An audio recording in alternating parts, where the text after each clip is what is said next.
People who work at super fancy hotels, what kind of stuff happens that management doesn't want people to know about? Experience 1. It's pretty common to have a dead guest. There's a standard procedure for it, and we take care of it quietly. I was once waiting for an elevator in a hotel pretty early in the morning.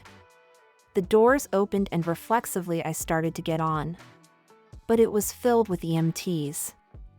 A stretcher, and the hotel's general manager. He politely suggested I wait for the next one. The patient had an oxygen mask on, with some tubes leading somewhere. Later, I noticed that the ambulance pulled off without the siren and waited for a stoplight. I suspect he was dead all along, and they just made it look like he was unconscious and getting treatment. Experience 2. They're a weirdly popular place to commit self-deletion. Have a nice last meal, some nice entertainment as the swan song, then die in the comfort afforded by 5-star accommodation, safe in the knowledge that someone will find the body and they won't be left lying on the floor of their own home for 7 months before somebody notices. Experience 3. During housekeeping, hotels use different colored cloths to wipe your drinking glasses, cutlery, toilets, and sinks to avoid contamination.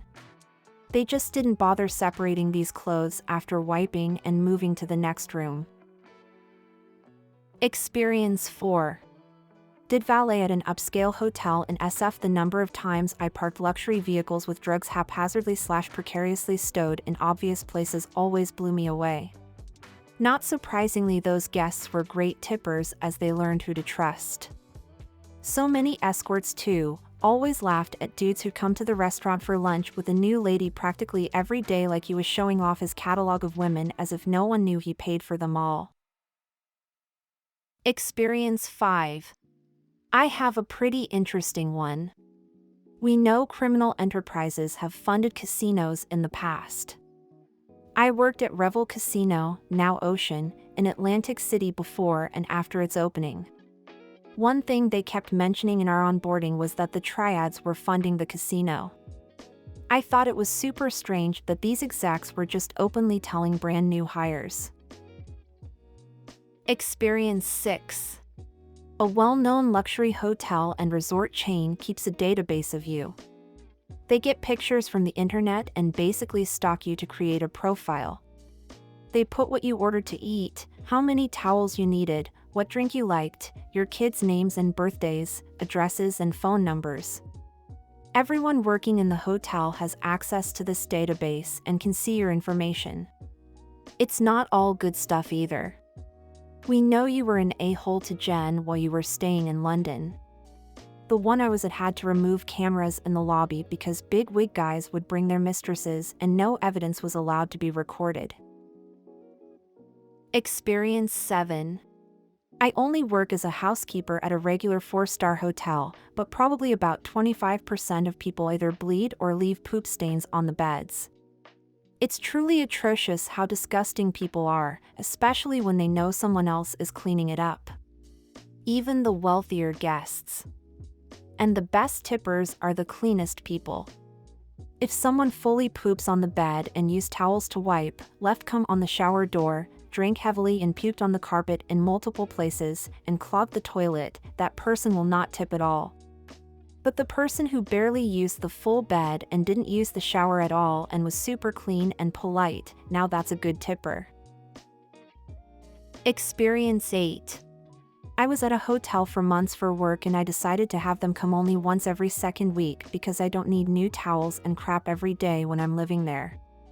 If I needed something changed, I'd just ask. I always had the do not disturb sign on the door for this reason, as well as telling this to the front desk and scheduling a day for them to come. Despite this, I would get very professional letters slid under the door once or twice a week stating they were concerned about me and might have someone pop in to check on me. Worded better, but that was the gist of it. I kinda laughed at first, but then realized why they would even think to do that, and then it was kind of sad because you know for sure this hotel had some self-deletions going on often enough to warrant it, despite my assurances. Anyway, I'd go down to the desk and let them know I'm alive and well. I told them my work schedule and asked if they insisted on checking on me. Those were the best times, as I'd be gone, and they wouldn't be bugging me. The rooms had a full kitchen as well, so I was self-sufficient for almost everything.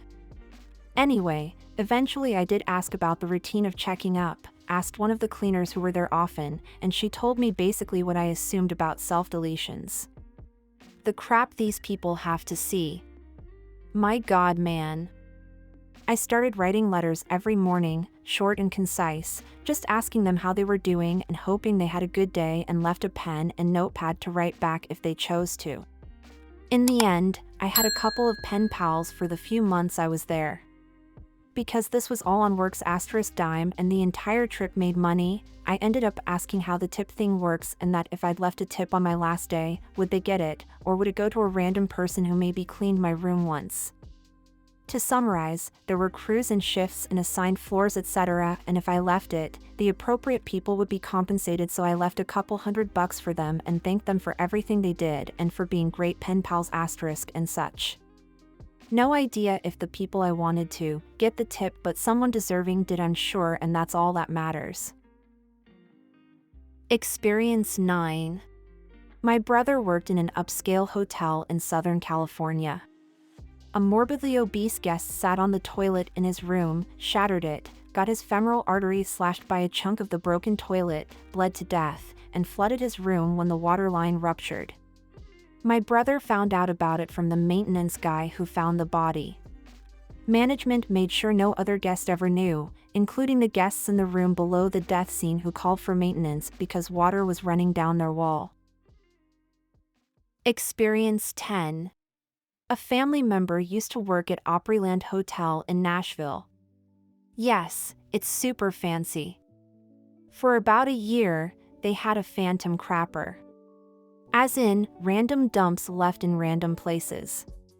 It was always in corners where security cameras didn't reach.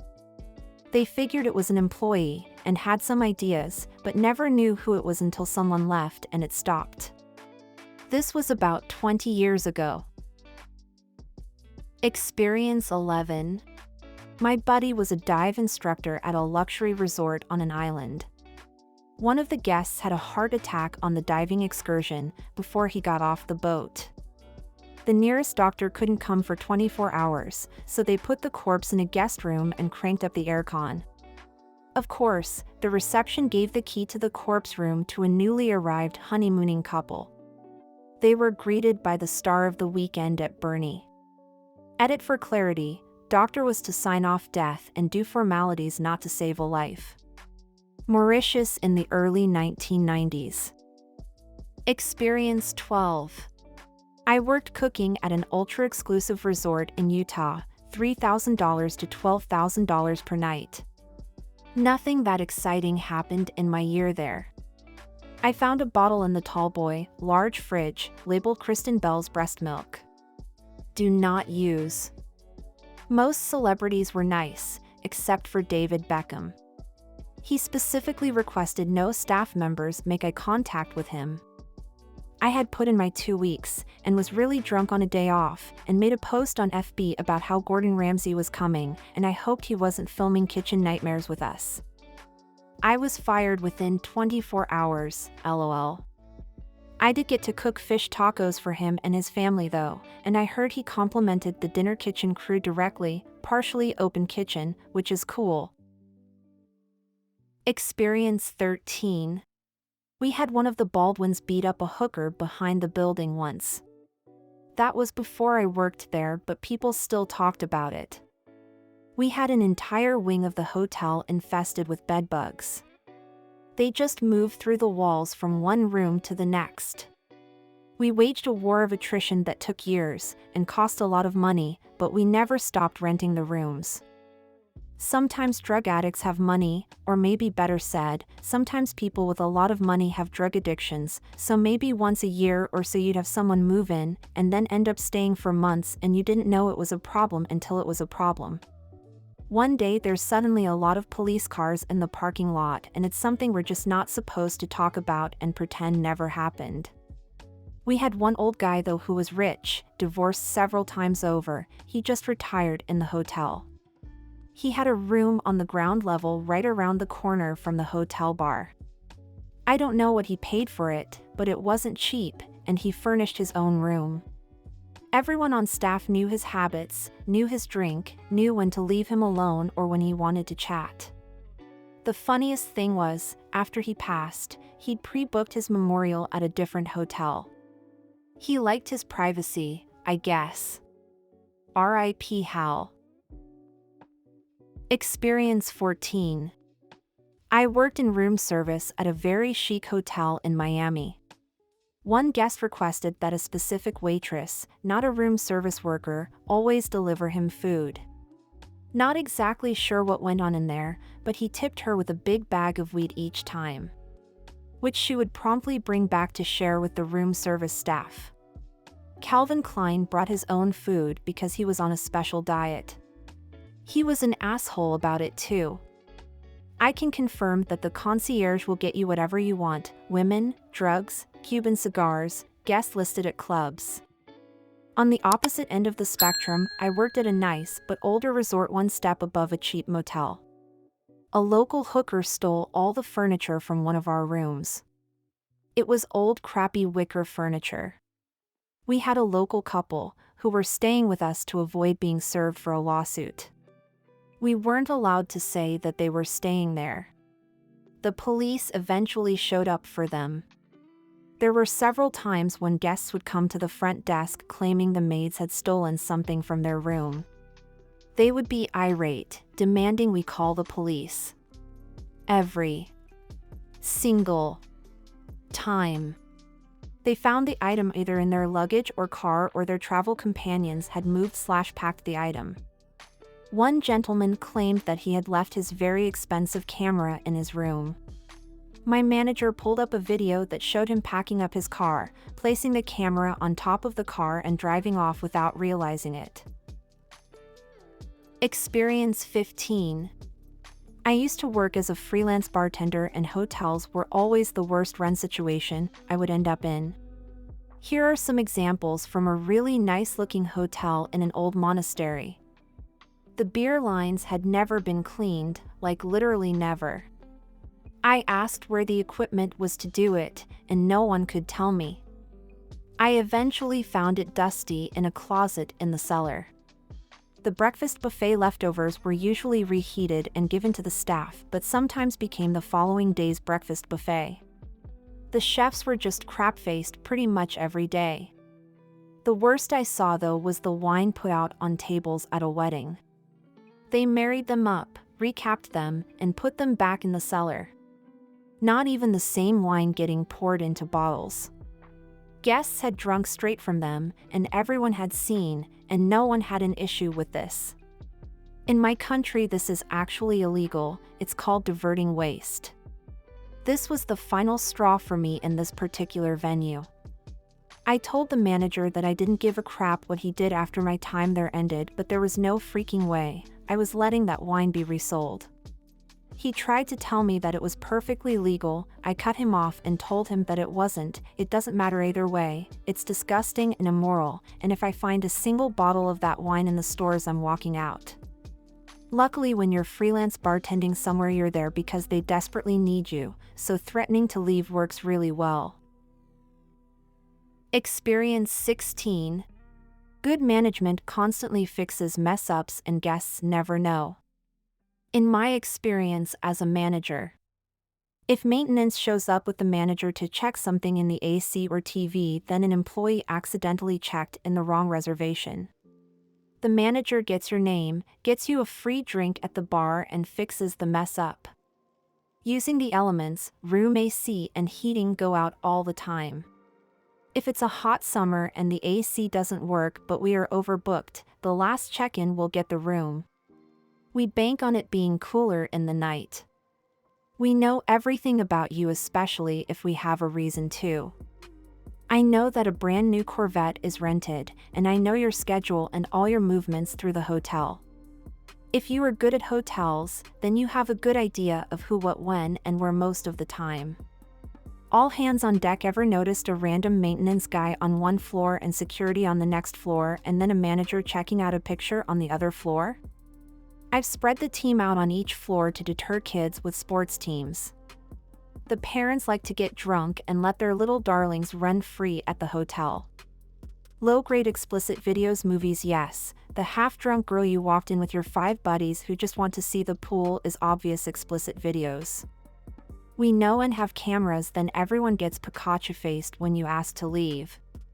Rappers, I saw you rapping at 3 a.m. walking down the main street with your buddy filming using an iPhone. You're good, but we know you aren't a guest, so just walking into the hotel isn't going to work. We know it's a nice place, but ask for permission. Same with influencers. Beer is our bartering system. I could fill pools with the amount of beer I've given away. If you have a maintenance issue, go to the bar and have a drink with me. Room not ready and you may have a beer, etc. Events pay the bills, not the guests. We could sell every room every night and still not hold a candle to event revenue. 40K weddings, 85K hospital party, 65K Shriners event, etc. When guests say we will close because their room money is what helps keep the lights on, we have a chuckle behind their back. Bed bugs, larger hotels have better insurance to compensate for bed bugs. We won't say their name, but we will hand you over to human resources who will file a claim and start a compensation package. As for when it happens, it can cost us between $2,500 and $5K to clear a room of them, and we treat the rooms on each side of the infected. Also, all hotels get them, but if a wealthy person gets them, they will spend tons of money to fix the issue, whereas small cheap hotels get people who just can't afford the treatment. The hotel has a nervous system. The fire panel is wires that run through the whole hotel telling us of any water, fire, or tampering to the hotel's safety. How do I know you are smoking in your room? I didn't walk by, the fire panel told me. How did I know you tried to remove the detector and the fire panel, and why are you using steam to cover up smoke? The correct way would be a thick plastic closed hair cover, but no promises. But the panel know much, and those housekeepers are also looking for evidence of smoke window seal smokers. Drugs, we don't care about high-end drugs. I have had elitists drop a small bag of cocaine and I returned it to him in the bathroom. It's not worth our time to confront them or get the police involved unless it's a full-on drug party that is out of control. I'll add more as I think of them. We hope you enjoyed listening to today's stories. If you want to see more stories, check out these videos or check the links in the description for more videos. And don't forget to like the video and subscribe to the channel. And ring that notification bell.